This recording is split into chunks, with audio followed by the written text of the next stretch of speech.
Bienvenue à l'enregistrement du culte pour ce 21e dimanche après la Trinité. Nous commençons avec l'introïde.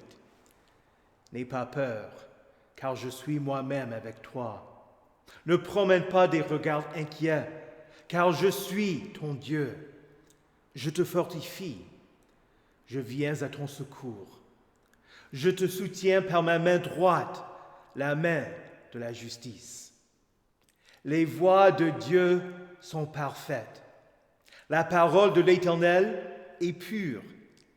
Il est un bouclier pour tous ceux qui se confient en lui. Qui est Dieu en dehors de l'Éternel? Et qui est un rocher, sinon notre Dieu? C'est Dieu qui me donne de la force et qui me trace une voie droite. Il exerce mes mains au combat et mes bras tendent l'arc de bronze. Tu me donnes le bouclier de ton salut. Ta main droite me soutient et je viens grand par ta bonté.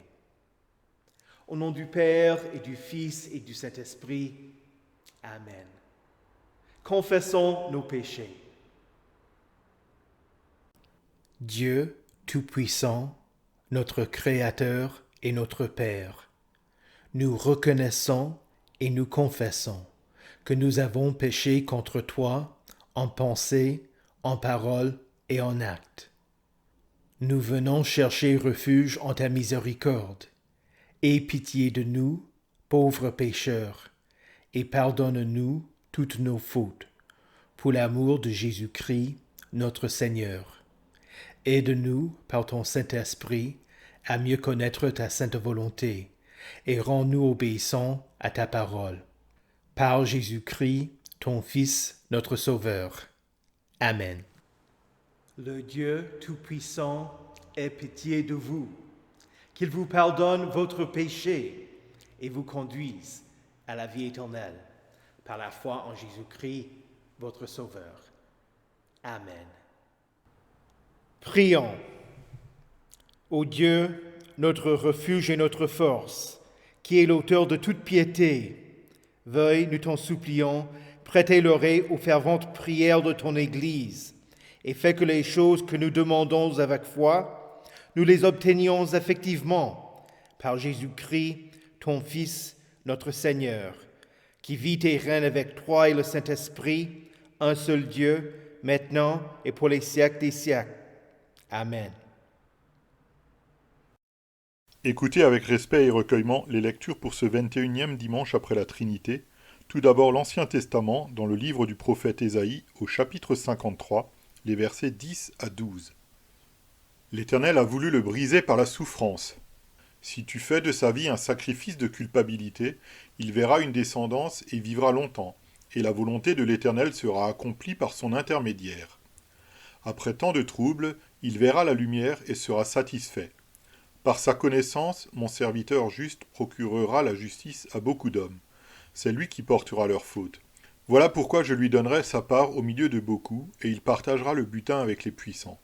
Parce qu'il s'est dépouillé lui-même jusqu'à la mort, et qu'il a été compté parmi les criminels, parce qu'il a porté le péché de beaucoup d'hommes, et qu'il est intervenu en faveur des coupables. Ici prend fin la lecture de l'Ancien Testament. Écoutez aussi l'épître dans l'Épître aux Hébreux au chapitre 4, les versets 14 à 16. Ainsi, puisque nous avons un souverain grand prêtre qui a traversé le ciel, Jésus, le Fils de Dieu, restons fermement attachés à la foi que nous professons. En effet, nous n'avons pas un grand prêtre incapable de compatir à nos faiblesses. Au contraire, il a été tenté en tout point comme nous, mais sans commettre de péché. Approchons-nous donc avec assurance du trône de la grâce, afin d'obtenir compassion et de trouver grâce pour être secourus au moment opportun. Ici prend fin la lecture de l'Épître. Écoutez enfin l'Évangile dans Marc au chapitre 10, les versets 35 à 45. Jacques et Jean, les fils de Zébédée, s'approchèrent de Jésus et lui dirent : « Maître, nous voudrions que tu fasses pour nous ce que nous te demanderons. » Il leur dit : « Que voulez-vous que je fasse pour vous ? » Accorde-nous, lui dirent-ils, d'être assis l'un à ta droite et l'autre à ta gauche quand tu seras dans ta gloire. Jésus leur répondit : Vous ne savez pas ce que vous demandez. Pouvez-vous boire la coupe que je vais boire ou être baptisé du baptême dont je vais être baptisé ? Nous le pouvons, dirent-ils. Jésus leur répondit, vous boirez en effet la coupe que je vais boire et vous serez baptisés du baptême dont je vais être baptisé. Mais quant à être assis à ma droite ou à ma gauche, cela ne dépend pas de moi et ne sera donné qu'à ceux pour qui cela est préparé. Après avoir entendu cela, les 10 autres commencèrent à s'indigner contre Jacques et Jean. Jésus les appela et leur dit, vous savez que ceux que l'on considère comme les chefs des nations dominent sur elles et que leurs grands les tiennent sous leur pouvoir. Ce n'est pas le cas au milieu de vous. Mais si quelqu'un veut être grand parmi vous, il sera votre serviteur. Et si quelqu'un veut être le premier parmi vous, qu'il soit l'esclave de tous. En effet, le Fils de l'homme est venu non pour être servi, mais pour servir et donner sa vie en rançon pour beaucoup. Ici prend fin la lecture de l'Évangile. Heureux ceux qui écoutent la parole de Dieu et qui la gardent. Confessons notre foi.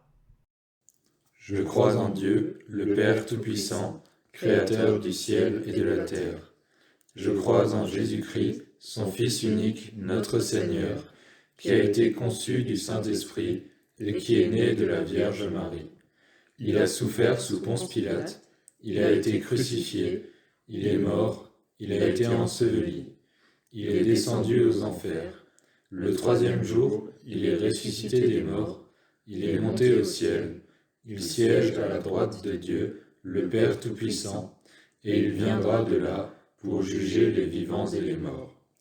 Je crois au Saint-Esprit, la Sainte Église universelle, la communion des saints, la rémission des péchés, la résurrection de la chair et la vie éternelle. Amen.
Prions. Ô Éternel, dans l'Ancien Testament, tu as établi les prêtres de la tribu de Lévi pour qu'ils soient intermédiaires entre toi et ton peuple d'Israël, et pour qu'ils offrent les sacrifices qu'exigeait ta loi. Pourtant, le sang de taureau et de bouc n'a pas ôté les péchés. Pour cela, tu as envoyé ton propre Fils, Jésus-Christ, comme prêtre, qui allait offrir le sacrifice unique pour expier les péchés du monde entier. À travers son sacrifice, nous sommes devenus, nous aussi, un peuple choisi, des prêtres royaux, une nation sainte, un peuple racheté. Nous te demandons humblement de bénir cette prédication, afin que ceux qui l'écoutent proclament les louanges de celui qui nous a appelés des ténèbres à ta merveilleuse lumière. Amen. Saint de Dieu, précieux et bien-aimé, que la grâce et la paix vous soient données de la part de Dieu notre Père et du Seigneur Jésus-Christ. Amen. L'un des objectifs d'un sermon, c'est d'offrir le réconfort de l'Évangile à ceux qui ont une conscience troublée. Dans la lecture de la lettre aux Hébreux, l'auteur dépeint l'image de Jésus, votre souverain grand prêtre, qui est honnête, fiable et fidèle. Il compatit à vos faiblesses et ont été tentés, mais il n'avait pas de péché qui aurait eu besoin d'être expié, parce qu'il a offert le sacrifice parfait. Vous êtes invités à vous approcher de lui, sans la crainte qu'il vous rejettera, mais avec la certitude qu'il vous pardonnera. Pour les Juifs, à qui la lettre aux Hébreux avait été adressée, l'auteur fait la distinction entre Jésus et les grands prêtres corrompus et sournois. Considérons Anne et Caïphe, les grands prêtres qui officiaient vers la fin du ministère de Jésus. Après avoir arrêté Jésus, les soldats l'ont amené chez Anne. Anne avait été le grand prêtre. Les Romains l'avaient obligé à démissionner de sa fonction publique parce qu'il avait trop de pouvoir. Malgré cela, de la même façon qu'un pasteur retraité continue de jouer de son influence dans son ancienne paroisse, Anne gérait les affaires du temple, sans qu'il y paraisse.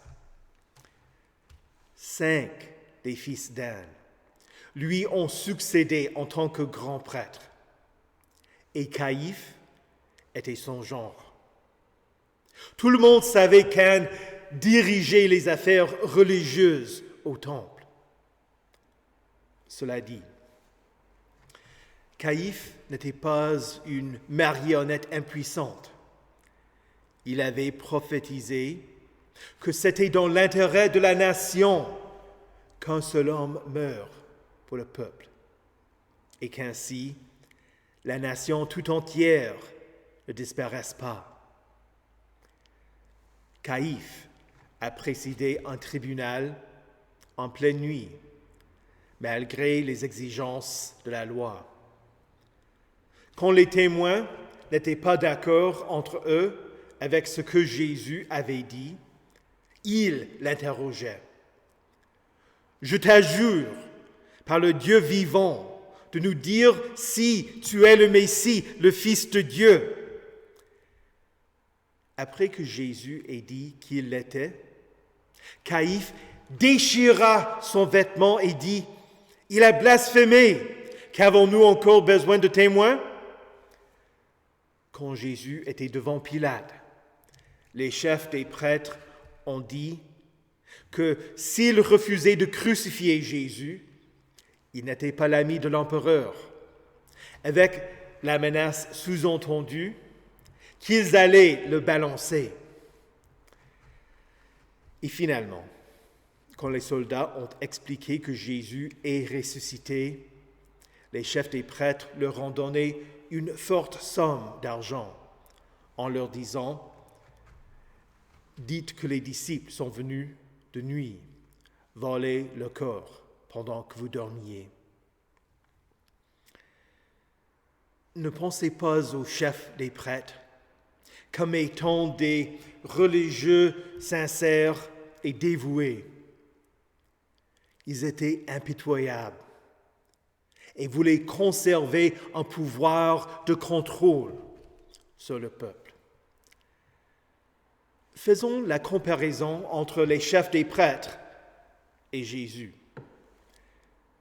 Jésus ne cherchait pas le pouvoir terrestre.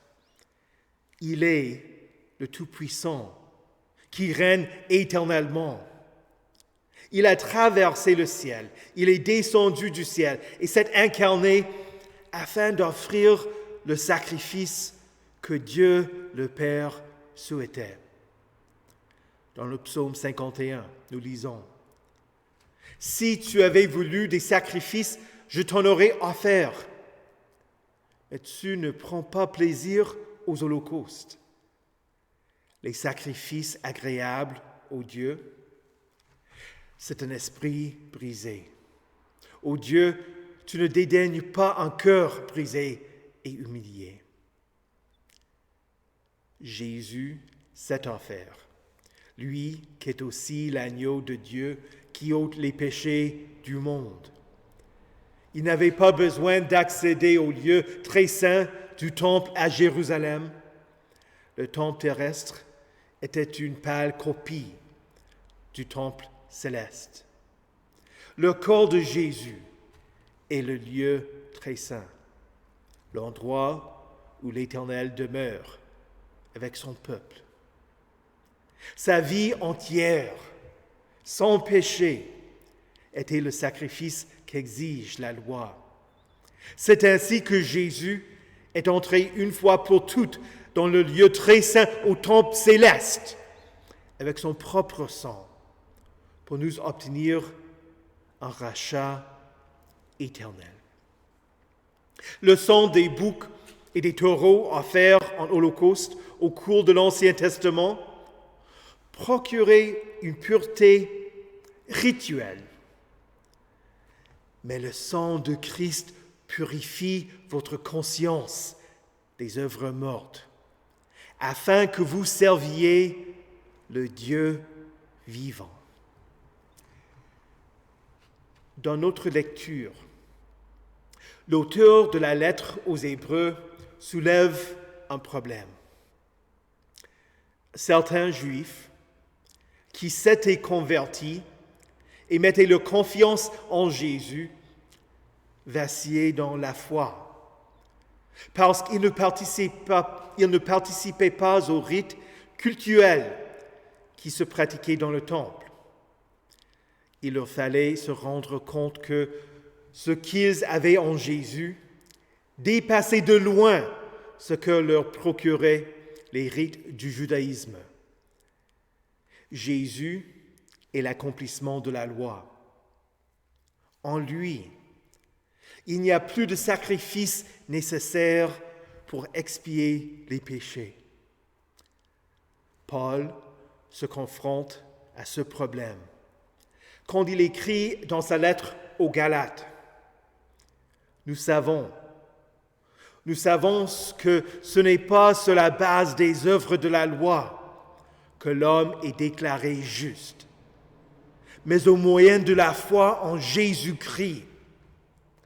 Ainsi, nous aussi, nous avons cru en Jésus-Christ afin d'être déclarés justes sur la base de la foi en Christ et non des œuvres de la loi.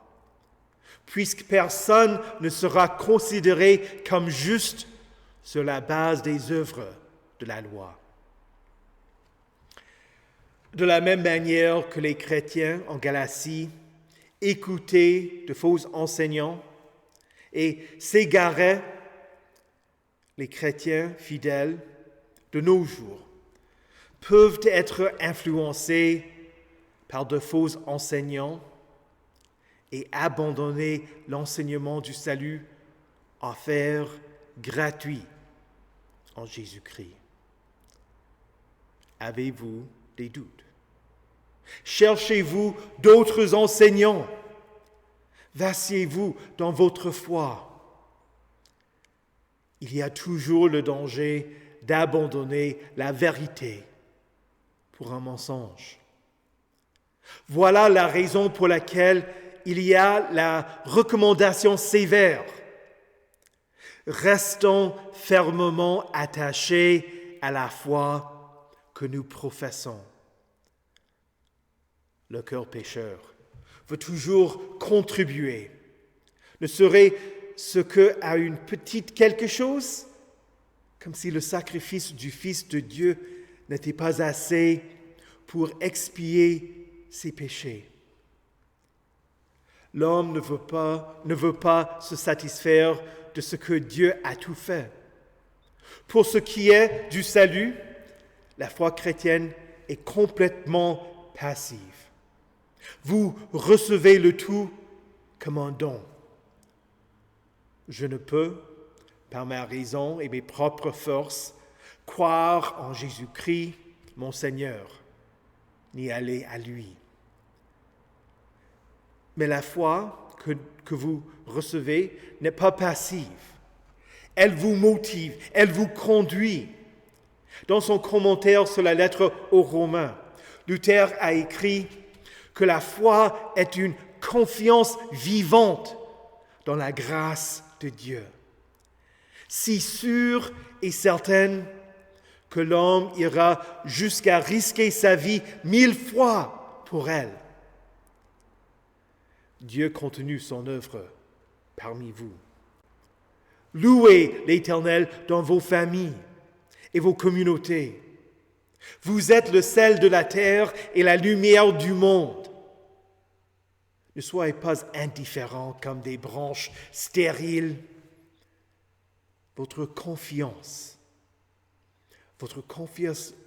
n'est pas en vous-même ou en votre foi, mais en Jésus-Christ le ressuscité, votre souverain grand prêtre. Il est mort pour votre justice. Quand votre foi vacille et que vous êtes incertain, sachez que vous avez un grand prêtre qui compatit à vos faiblesses. Oui, vous êtes faible. Vous avez des doutes. Vous ne vous comportez pas comme il faudrait. Vous êtes tenté. Vous luttez contre vos désirs. Vous succombez. Vous regrettez vos péchés. Vous n'avez pas la force qu'avait Jésus pour résister au diable. Et quand vous reconnaissez votre péché et que vous avez honte, la tentation est d'être comme Adam et Ève, de vous cacher de Dieu, d'éviter vos frères et sœurs en Christ et, à l'inverse de ce qu'il vous faudrait, de vous éloigner de l'assemblée où Dieu vous pardonne. Comme un enfant qui se cache de peur d'être puni, le désir naturel d'un pécheur est d'éviter Dieu. C'est la raison pour laquelle il vous faut désespérer de vous-même et mettre votre confiance en Jésus seul. Jésus est votre souverain grand prêtre. Il a été tenté en tout point, mais il n'a pas commis de péché. Il a expié vos péchés.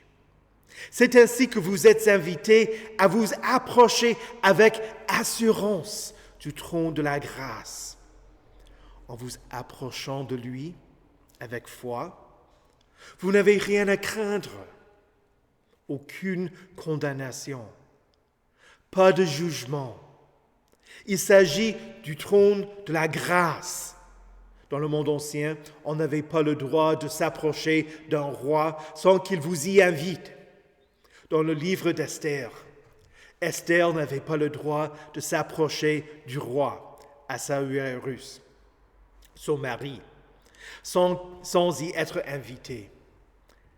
Après que l'officiant Haman ait lancé une démarche pour mettre à mort tous les Israélites, Esther passa 3 jours dans la cour en attendant que son mari l'invite à s'approcher de lui.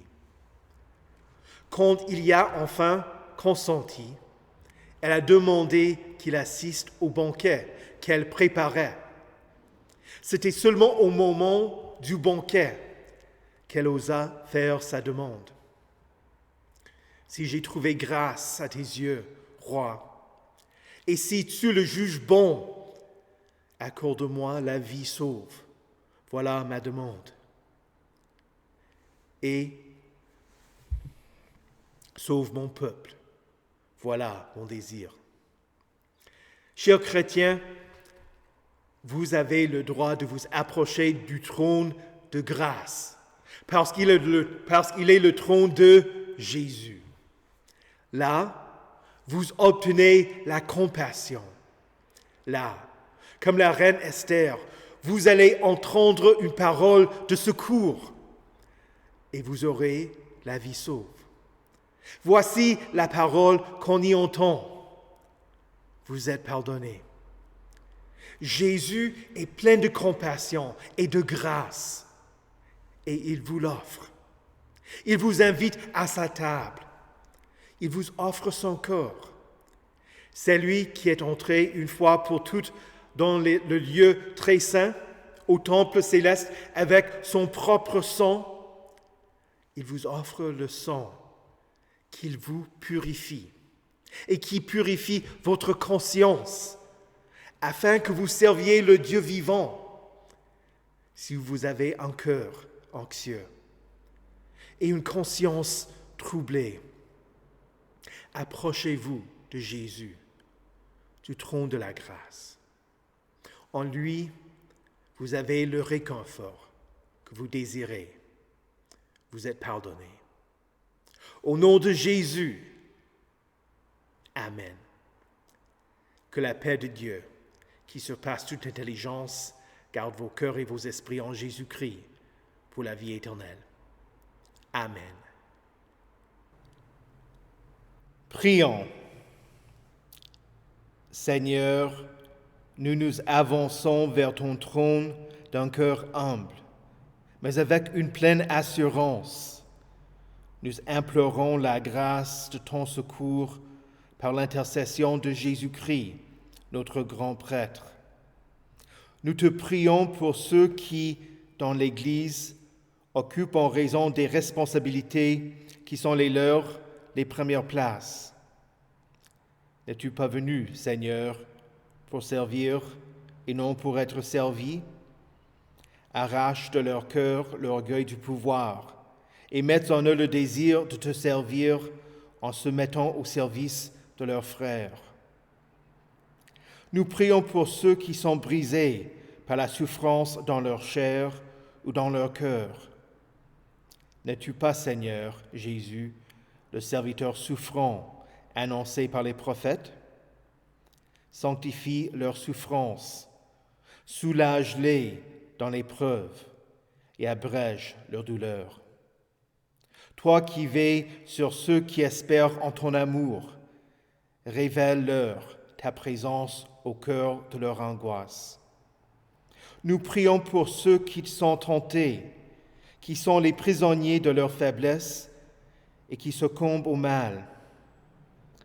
Toi qui as été tenté comme nous, mets ta force en leur faiblesse. Délivre, change et garde leur cœur et le nôtre.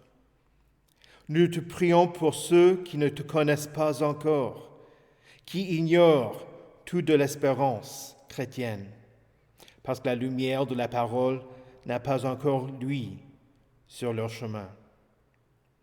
Donne-leur d'entendre un jour ton évangile, de rencontrer Jésus et de l'accueillir dans leur cœur et dans leur vie, pour qu'ils quittent le chemin large qui mène à la perdition et prennent le sentier étroit qui conduit à la vie.